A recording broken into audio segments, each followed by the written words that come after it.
Mes chers amis, haïtiens, haïtiennes d'ici et de la diaspora, chers compatriotes, je voudrais commencer ce petit message par une pensée de Jean Jaurès déclarant « C'est en allant vers la mer que le fleuve reste fidèle à sa source ». C'est-à-dire, peu importe les circonstances de la vie, on ne change pas. On suit toujours le chemin de son destin, la route tracée vers sa destinée. En effet, comme vous le savez, le 7 juin 2024, j'ai été nommé conseiller en communication et porte-parole du Premier ministre, Dr Gary Conille.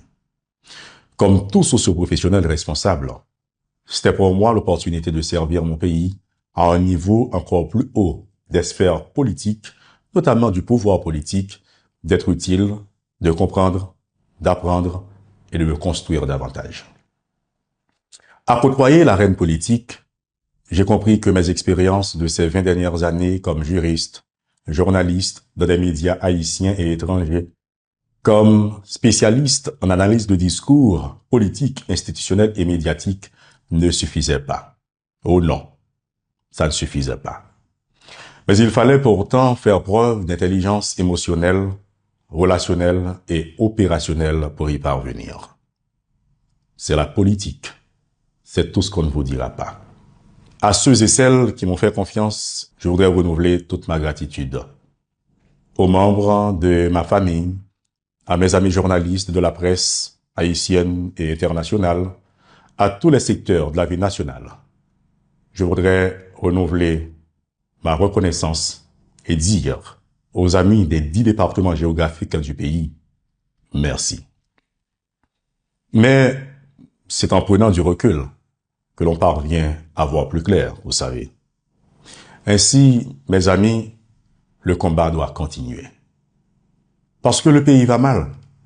Haïti a besoin de chacun et de chacune de vous, quelle que soit votre appartenance sociopolitique et quelle que soit votre classe sociale. On observe aujourd'hui, mes amis, trop de laxisme, trop d'irresponsabilité et de lâcheté. La lutte pour le pouvoir aveugle même les plus intelligents d'entre nous. Que l'on découvre un peuple en agonie qui patauge dans une misère infernale et que l'on sente souffler sur le pays un vent de désespoir et un air génocidaire, c'est contraire aux normes démocratiques et universelles. Devant cette vague d'insécurité publique, sociale et politique, nous devons agir pour redresser la barque nationale. Car il est inconcevable qu'au milieu d'un peuple si visionnaire, doté d'une histoire si magnanime et unique, qu'il y ait une pensée et une intelligence criminelle et stérile qui se développent comme un construit social dans le pays. Mes chers amis, nous devons agir. Nous devons agir pour faire taire les pensées cauchemardesques qui font l'éloge de la violence et de la criminalité dans le pays. Nous devons agir pour permettre au peuple de reprendre confiance dans les gouvernements. Nous devons agir pour faciliter le rétablissement de l'autorité de l'État. Et nous devons dialoguer. Mais attention, mieux vaut un silence qu'un dialogue de sourds.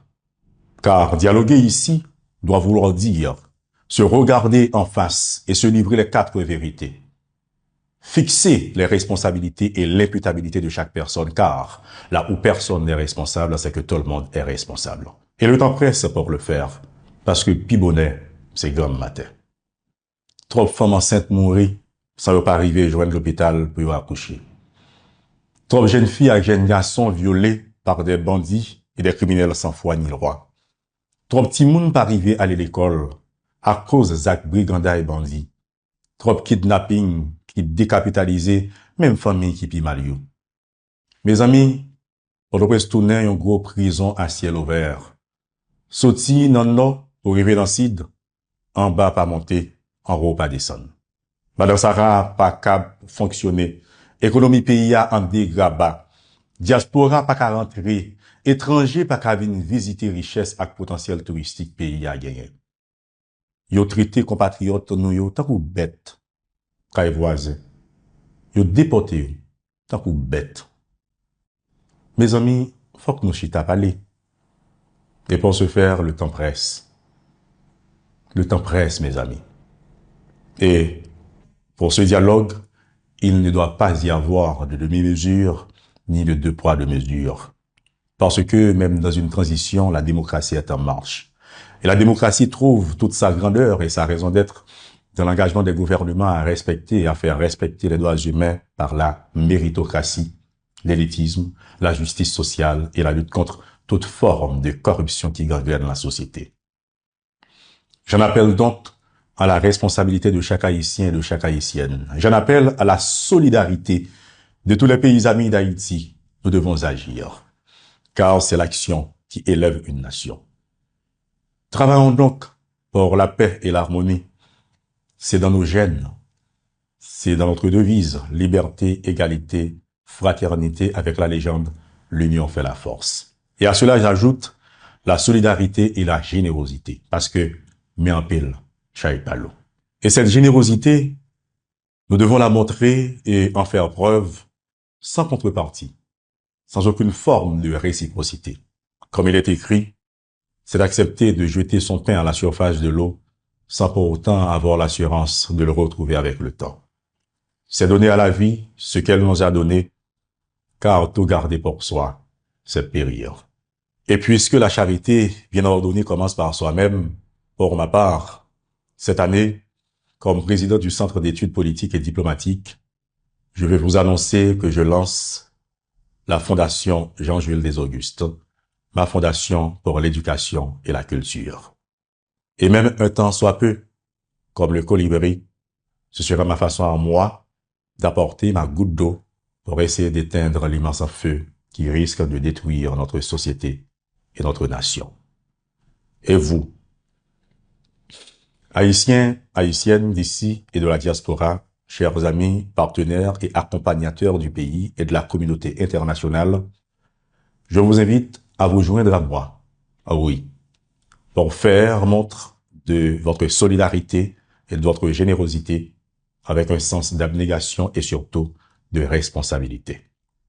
Haïti, notre pays, traverse aujourd'hui une crise multiforme sans précédent dans son histoire. Alors, le temps de l'égoïsme et de la partisanerie destructrice doit être révolu. Nous devons nous montrer dignes de l'héritage de nos ancêtres et dignes d'appartenir au concert des nations libres et indépendantes. De ce fait, chacun et chacune d'entre nous doit faire preuve d'entraide, d'empathie, d'amour envers ses semblables. Et nous devons nous montrer surtout à la hauteur des enjeux de la mondialisation et de la globalisation, thème que nous avons développé aux différents sommets de la quinzaine de la diplomatie du Centre d'études politiques et diplomatiques, CEPOD, et ce sont des thèmes que nous développerons encore cette année. Mes chers amis, Obi et Orbi, à la ville et au monde, je voudrais dire que c'est possible. Nous pouvons ensemble relever les défis auxquels nous faisons face pour rendre cette année et celles qui viendront encore meilleures pour nous, pour nos enfants et les enfants de nos enfants. Pour progresser et prospérer, on le sait bien déjà, il n'y a que le premier pas qui coûte en toute chose. C'est la règle de vie. Mais il faut tout simplement laisser le temps au temps. Et le temps si proche et si naturel est un grand mystère qui octroie au voyage son vaste champ et aux voyageurs son libre arbitre. Celui-ci est l'acteur de son scénario. Il peut jouer du mieux possible en son rôle, mais cela dépendra du jury et des circonstances. L'économiste Jean-Baptiste Colbert était un grand administrateur. Pourtant, le succès advenait après main déboire, c'est-à-dire le moment où la chance lui sourit. Et comme il est dit dans le long métrage Les deux papes à Rome, tout voyage, peu importe sa durée, débute quelque part. Et le nôtre commence aujourd'hui, donc ici et maintenant, c'est l'Aventura. Et que Dieu bénisse Haïti.